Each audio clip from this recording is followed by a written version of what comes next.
जय हिंद। ये परिसंचरण तंत्र का पार्ट 2 वीडियो है और इसमें हम मुख्य रूप से धमनी और सीरा के बारे में बताने वाला है कि धमनी क्या होता है, सीरा क्या होता है, शुद्ध ब्लड क्या होता है, अशुद्ध ब्लड क्या होता है। तो इन सभी चीज़ों के बारे में इस वीडियो में जानने वाले हैं। तो चलिए चलते हैं वीडियो की। चलिए, परिवहन तंत्र कैसा, कौन सा तंत्र है? परिवहन। ऐसे कहते हैं परिसंचरण तंत्र। क्या कहते हैं? परिसंचरण तंत्र। परि मतलब होता है बाहर, बाहर। संचरण मतलब क्या होता है? संचार करना, भ्रमण करना, यानी घूमना। तो परिवहन का मतलब क्या एक जगह हम लोग बैठे रहेंगे तो परिवहन होगा? नहीं। आप लोग अपने घर में भी देखिएगा परिवहन का कार्य करते होइएगा। आप दिन भर तो हर व्यक्ति क्या कर रहा है? परिवहन का कार्य कर रहा है। आपके पापा जी क्या करते हैं? सुबह में उठते हैं, नहाते हैं, धोआते हैं, परिवहन पे निकल जाते हैं। परिवहन मतलब एक जगह से दूसरी जगह चले जाते हैं, फिर वहाँ पर भी वो कमाने के लिए परिवहन का कार्य करते होंगे। अगर एक जगह सिर्फ बैठे हुए हैं तो परिवहन का कार्य नहीं है। लेकिन अगर वो चल फिर के कार्य कर रहे हैं, जैसे आप लोग रसोई घर में लड़की सबको देखिएगा, उनकी मम्मी को सुबह उठेंगी, परिवहन के कार्य। कैसा परिवहन के कार्य? बर्तन धोएंगी, फिर उसको एक जगह से उठा कर दूसरी जगह ले जाएंगी, फिर उसको रसोई घर में ले जाएंगी, फिर चावल धोएंगी। हमेशा हमेशा क्या कर रही हैं? चल रही हैं। इसी को हम लोग क्या कहेंगे? परिवहन। परिवहन का मतलब क्या एक जगह बैठा रहना? नहीं, घूमते रहना। इसी को क्या कहेंगे? परिवहन। परिवहन प्रत्येक जीव जंतु के लिए क्या है? जरूरी है। तो हम तो बाहरी दुनिया कह रहे हैं। बाहरी दुनिया में भी अगर परिवहन बंद हो जाएगा तो बाहरी दुनिया में क्या हो जाएगा? एक जगह अस्थिर हो जाएगा। मतलब बाहरी दुनिया समझिए मृतकों का टीला हो जाएगा। मृतकों का टीला समझते हैं ना? अरे लाश हो जाएगा, समझ में आया? जिंदा लाश। क्योंकि वो अगल बगल क्या हो रहा है? चलिए नहीं रहा है। तो परिवहन का कार्य हो रहा है? नहीं। तो परिवहन क्या है? हर जगह जरूरी है। हमारे शरीर में भी परिवहन क्या है? जरूरी है। हमारे शरीर में परिवहन क्यों जरूरी है? क्योंकि हम लोग ऑक्सीजन ले जाकर कहाँ रखे हैं? फेफड़ा के पास। भोजन पचा कर ले जाकर कहाँ रखे हैं? बिलाई के पास। छोटी आदमी में बिलाई क्या कर लिया? भोजन पचा कर रखा है। अब बताइए, क्या भोजन में पच गया तो बिलाई में हम लोग को ऊर्जा मिल जाएगा? ऑक्सीजन ले जाकर फेफड़ा में रख लिया तो ऊर्जा मिल जाएगा? उन सब को लेकर जाना पड़ेगा ब्लड के माध्यम से। कहाँ पे? शरीर के एक एक कोशिकाओं के पास। क्योंकि ऊर्जा बनाने का काम किसका होता है? कोशिका में माइटोकॉन्ड्रिया का। और जीव द्रव्य उसका भी खंडन करेगा। सब आपको बताएं कि नहीं बताए हैं? बताए हैं। तो अब देखिए, अब ये सब लेकर किसके पास जाएगा? कोशिका के पास। तो ये बताइए, परिवहन का कार्य अगर रुक जाए, अगर ब्लड बहना अगर रुक जाए, ब्लड नहीं सब कार्य कर रहा है, अगर ब्लड रुक जाए परिवहन, तो क्या ये ऊर्जा बनेगा? नहीं। क्या हम लोग जीवित रह पाएंगे? नहीं। तो परिवहन बहुत ही क्या होता है? इंपॉर्टेंट होता है। समझ में आया? हर जीव जंतु के लिए परिवहन क्या है? इंपॉर्टेंट है। अब पेड़ पौधा में भी परिवहन का कार्य होता है। अगर वो जड़ से जल को खींचकर पत्तियों के पास नहीं पहुंचाए तो क्या भोजन बनेगा? नहीं बनेगा। अब पत्तियों के द्वारा बनाया गया भोजन अगर प्रत्येक मतलब उसके अंगों के पास न पहुंचे, पेड़ के प्रत्येक अंगों के पास न पहुंचे, तो क्या वो सब भोजन कर पाएगा? नहीं। तो प्रत्येक जगह क्या होता है? परिवहन होता है। क्या होता है? परिवहन होता है। तो इसी परिवहन को हम लोग में कहा जाता है परिसंचरण तंत्र। यानी हम लोग क्या करते हैं? परि मतलब बाहर, बाहर, संचरण मतलब घूमना। तो ब्लड क्या देखिए, नस बिछाया गया है, चारों तरफ वायरिंग किया गया है नस का। समझ में आया? यहाँ पे देखिए, इस तरह से पूरा शरीर में क्या किया गया है? वायरिंग किया गया। क्या किया गया है? वायरिंग किया गया है। हार्ट से बहुत सारी क्या निकली है? नसें निकली है, जो पूरे शरीर में क्या हुई है? बिछी हुई है। समझ में आया? तो परिसंचरण मतलब होता है क्या? बार बार घूमना। यानी कि जो नस है, नस में ही क्या होता है? परिसंचरण होता है। मतलब एक जगह से दूसरे जगह ट्रांसप्लांट, परिवहन। कोई दिक्कत? तो अब ये एक झटका से जाता होगा, एक झटका से आता होगा। तो ये परिसंचरण तंत्र जो होता है वो दो प्रकार नहीं 3 प्रकार का होता है। एक होता है बंद परिसंचरण तंत्र, आपको कल बताए होंगे। बंद परिसंचरण तंत्र उसे कहते हैं जिसके लिए नस की आवश्यकता होती है, किसी न किसी पाइप में बहेगा। समझ में आया? और जब वो पाइप में बहेगा तो एक ना किसी प्रेशर से बहेगा। तो जिसका प्रेशर होता है जाने का 120 और आने का 80, तो जाने वाला 120 और आने वाला 80, तो किसी न किसी प्रेशर में बहेगा। उसमें क्या रहेगा? बंद किसी न किसी पाइप में बहेगा। समझ में आया? और बहेगा तो किसी न किसी क्या बनेगा? प्रेशर से बहेगा। कोई दिक्कत है? तो इसे कहेंगे बंद परिसंचरण तंत्र, यानी किसी न किसी बंद पाइप में बह रहा है। समझ में आया? और जब बंद पाइप में बहेगा तो एक घर्षण के साथ बहेगा कि नहीं बहेगा? बहेगा। तो उससे शरीर का एक तापमान क्या रहेगा? फिक्स रहेगा, मेंटेन रहेगा। तो उसे हम लोग कहते हैं वार्म ब्लडेड, यानी गर्म खून वाला। समझ में आया? गर्म खून वाला। कोई दिक्कत है? तो वार्म ब्लडेड मतलब गर्म खून वाला। मतलब उस एक प्रेशर से जब बहेगा तो शरीर में क्या बनेगा? घर्षण उत्पन्न करेगा। और कहीं किसी भी चीज पर अपने हाथ को ही ऐसे जब आप लोग घर्षण कीजिएगा तो हाथ क्या हो जाएगा? गर्म हो जाएगा। तो हमारे शरीर में तो ब्लड 24 घंटा बह रहा है, तो क्या वो एक घर्षण के साथ नहीं बह रहा होगा? तो इसी की वजह से हम लोग का जो ब्लड है वो ब्लड क्या होता है? घर्षण के साथ बहता है। तो हम लोग का शरीर क्या रहता है? हमेशा एकदम फिक्स नॉर्मल टेम्परेचर रहता है, जिसको कहते हैं 37 डिग्री सेल्सियस। समझ में आया? और जब शरीर में बुखार वगैरह लगता है तो बहुत तेजी से उसका परिवहन क्या हो जाता है? बढ़ जाता है। यहाँ पर डॉक्टर उंगली रखेगा और देखेगा धक धक धक धक धक धक करता है, इस तरह से धुक धुक धुक धुक करेगा। और जब बुखार लगेगा धक धक धक करता है, मतलब बहुत तेज क्या हो जाता है? उसका गति बढ़ जाता है। जब गति बढ़ जाएगा, घर्षण बढ़ा, तो बताइए टेम्परेचर बढ़ेगा कि नहीं बढ़ेगा? बढ़ेगा। तो उसे लोग कहते हैं बुखार लग गया है। कोई दिक्कत है? तो बुखार लगने का बहुत सारा रीजन होता है। ये ब्लड में बताएंगे। जब कोई बैक्टीरिया वायरस हमारे शरीर में प्रवेश करता है तो शरीर का मैकेनिज्म है कि शरीर को क्या कर दिया जाए? गर्म कर दिया जाए, ताकि वो गर्मी से मर जाए। अगर गर्मी से मर जाएगा तो ठीक है, नहीं तो फिर आएगा एंटीबॉडी, मारेगा उसको बढ़िया से घेर के। समझ में आया? तो ब्लड में अब बहुत बढ़िया चैप्टर है ब्लड। अगर ब्लड का कॉन्सेप्ट आपका क्लियर हो गया तो पूरा बॉडी का समझिए 50% कॉन्सेप्ट आपका क्लियर हो गया। कोई दिक्कत है? क्योंकि ब्लड बहुत इंपॉर्टेंट चीज़ है, हर जगह आपको ब्लड देखने को मिलेगा। चाहे ऑक्सीजन का परिवहन का कार्य हो, वो भी क्या कौन लेकर जाएगा? ब्लड लेकर जाएगा। चाहे वो कार्बन डाइऑक्साइड का परिवहन का कार्य शरीर से बाहर निकालना हो, ब्लड लेकर जाएगा। शरीर के अंदर कोई ऐसा कोशिका है जो मर गया है, उसको शरीर से बाहर निकालना है, ब्लड लेकर आएगा। समझ में आया? तो ये सभी कार्य को कौन करेगा? ब्लड। तो ब्लड बहुत इंपॉर्टेंट चैप्टर हो जाता है। अगर ब्लड रुक जाए तो क्या कोशिका के पास ऊर्जा वगैरह बनने की क्षमता है? नहीं। तो ब्लड हमारे शरीर के अंदर के क्या है? बहुत ही इंपॉर्टेंट हिस्सा है। हर जगह क्या कौन परिवहन का कार्य कर रहा है? ब्लड। कौन कर रहा है? ब्लड। कोई दिक्कत है? तो परिसंचरण तंत्र दो प्रकार का, एक होता है बंद। बंद वाला कैसा रहेगा? गर्म खून वाला कि ठंडा खून वाला? गर्म खून वाला। क्योंकि जब बंद परिसंचरण तंत्र होगा तो एक समान गति से ब्लड क्या हो रहा है? बह रहा है, और समान घर्षण से क्या हो रहा है? बह रहा है। तो जब समान घर्षण लगाएगा तो शरीर का एक समान टेम्परेचर क्या हो जाएगा? फिक्स हो जाएगा। तो हम लोग कैसे हैं? वार्म ब्लडेड, यानी कि गर्म खून वाले हैं। और एक होता है खुला परिसंचरण तंत्र। कैसा परिसंचरण तंत्र? खुला परिसंचरण तंत्र। जैसे नाली में बह रहा है पानी, तो क्या उसमें प्रेशर लगेगा? नहीं। अब वहीं पाइप में पानी बह रहा है तो पूरा प्रेशर के साथ बहेगा, और थोड़ा सा उसको दाब लीजिएगा तो प्रेशर और तेज हो जाएगा। समझ में आया? तो जो नाली में, उसे कहते हैं खुला परिसंचरण तंत्र। जैसे तेल चट्टा हो गया, तेल चट्टा समझते हैं ना, कॉकरोच। समझ में आया? तो कॉकरोच में कैसा परिसंचरण तंत्र होता है? खुला परिसंचरण तंत्र। टिड्डा हो गया, इस सब में कैसा रहता है? खुला परिसंचरण तंत्र। तो खुला परिसंचरण मतलब इस सब में क्या नस पाया जाएगा? नहीं। जब नस नहीं पाया जाएगा तो क्या इसके शरीर में ब्लड बहेगा? जब नहीं बहेगा तो क्या इसका शरीर हमेशा एक समान टेम्परेचर मेंटेन कर पाएगा? नहीं। मतलब ठंडी के दिन में उसका शरीर ठंडा हो जाएगा तो जमीन कोट के कहाँ चल जाएगा? अंदर घुस जाएगा। क्योंकि जमीन का टेम्परेचर फिक्स होता है 15 से 25 डिग्री सेल्सियस। तो अंदर क्या हो जाएगा? उसको ठंडी कम लगेगा, तो जमीन कोट का कहाँ चल जाएगा? अंदर चल जाएगा।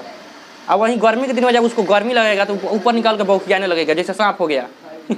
गर्मी के दिन में जब उसका शरीर गर्म होता है तो बाहर निकल के लगता है तड़फड़ाने, तो लोग देख लेते हैं, मार मार मार गहुआ ना गया बढ़िया से उसको कूंज देते हैं लोग। समझ में आया? तो सांप गर्मी के दिन में बाहर निकल के कहाँ घूमने लगता है? या फिर कीड़ा मकोड़ा हमेशा गर्मी के दिन में कहाँ दिखाई देता है, ठंडी के दिन में कहाँ नहीं दिखाई देता है? क्योंकि ये सब कैसे है? Cold blooded. कोल्ड मतलब होता है ठंड रक्त वाले। कैसे बना? ठंडा रक्त वाले। गर्म ब्लडेड इनका क्या है? नहीं है। अब बताइए कोल्ड ब्लडेड मतलब क्या होता है? अब एक होता है बंद परिसंचरण तंत्र और एक होता है खुला परिसंचरण तंत्र। खुला परिसंचरण तंत्र में क्या ब्लड नस से बहेगा? नहीं, इकट्ठा है सब ब्लड एक जगह। क्या है? दही खनिया जम गया है। अच्छा, दही खनिया जम गया तो अगर उसमें छेद हो जाएगा तो पूरा ब्लड बाहर ही बह जाएगा? नहीं, क्योंकि उसका ब्लड क्या होता है? गाढ़ा होता है। और उसका शरीर का हड्डी, जिस जंतु में खुला परिसंचरण तंत्र पाया जाता है, उसका शरीर का हड्डी उसके शरीर का कहाँ रहता है? बाहर रहता है, ताकि कोई अगर छेदे तो उसका हड्डी रोक ले। समझ में आया? तो ये हो गया आपका कौन सा? खुला परिसंचरण तंत्र। एक होता है मिक्स परिसंचरण तंत्र, मतलब उसमें पता ही नहीं चलता है, कई जगह खुला पाया जाता है, कई जगह बंद पाया जाता है। जैसे मछली में कई जगह आपको पाइप जैसा पाया जाएगा, वहाँ पे नस वगैरह गया है, और कई जगह एकदम झोझे चला गया है, उसी तरह से ब्लड उसी तरह से बह रहा है। मछली को देखिएगा, अगर कोई काटेगा तो केवल लद दे पूरा उसका ब्लड गिरता है। इसका मतलब उसमें खुला भी है और बंद भी है। और कई जगह नस से बिकता है ब्लड, तो उसमें क्या हो जाएगा? मिक्स। कछुआ में देखिएगा ऊपर उसका हड्डी होता है, जब देखिएगा कोई आ रहा है तो उसको खूब बढ़िया गेरून मार के बढ़ जाएगा। आप लाठी ले जाएगा कितना उसके पीठ में मारिए, कुछ नहीं होगा। समझ आया? अब अगर शास्त्र पढ़िएगा तो कहा जाता है कछुआ विष्णु जी का अवतार है, कच्छप अवतार। जो समुद्र मंथन हुआ था असुर और किसके देवताओं के बीच में, जब समुद्र मंथन हुआ था तो एक पत्थर था, उस पत्थर को रख कर उसको क्या कर रहा था? महा जा रहा था। तो पत्थर बार बार क्या धंस जा रहा था? नीचे धंस जा रहा था। समुद्र में बालू है, बालू में कहाँ धंस जाता? नीचे। बस विष्णु भगवान कछुआ का रूप लेकर और उस पर क्या होगा? बैठ गए। तो उन्हीं के पीठ पर, कछुआ के पीठ पर वो पत्थर रखकर क्या कहा गया था? समुद्र मंथन किया गया था। तो कछुआ का पीठ इतना बरियार होता है कि पूरा पर्वत रोक लेता है। समझ में आया? तो आप लाठी से जाकर 4 लाठी मारिए, चल रही है, कोनो दिक्कत है उसको? कोनो दिक्कत नहीं है। जब देखता है हमारे ऊपर खतरा आ रहा है तो पूरा हाथ गोड़ क्या करता है? बांध के नीचे बैठ जाता है। अब कितना लाठी से मारिए, कोनो दिक्कत नहीं है, मार के चल जाइए, फिर उठ के चल जाएगा। कहेगा छोटा मार दिया है, हमको चोट नहीं लगाया, जाओ। समझ में आया? तो ये कछुआ में कैसा पाया जाता है? मिक्स परिसंचरण तंत्र, यानी कि कई जगह पे वहाँ पे नस पाया जाता है, कई जगह पे नस नहीं पाया जाता है। कोई दिक्कत? तो हम लोग का ये क्या हो गया? परिसंचरण तंत्र, यानी एक हो खुला परिसंचरण तंत्र, एक बंद और एक मिक्स। तो हम लोग वाले किस में आते हैं? हम लोग किस में आएंगे? बंद परिसंचरण तंत्र। हम लोगों में जो ब्लड बहता है एक पूरा प्रेशर के बहता है। क्या बहता है? प्रेशर से बहता है। और एक किसी ना किसी क्या बहता है? पाइप में बहता है। क्या बहता है? पाइप में बहता है। तो अब हम उस पाइपुआ के बारे में देखेंगे। किसके बारे में? पाइप के बारे में। पाइपुआ नहीं, पाइप।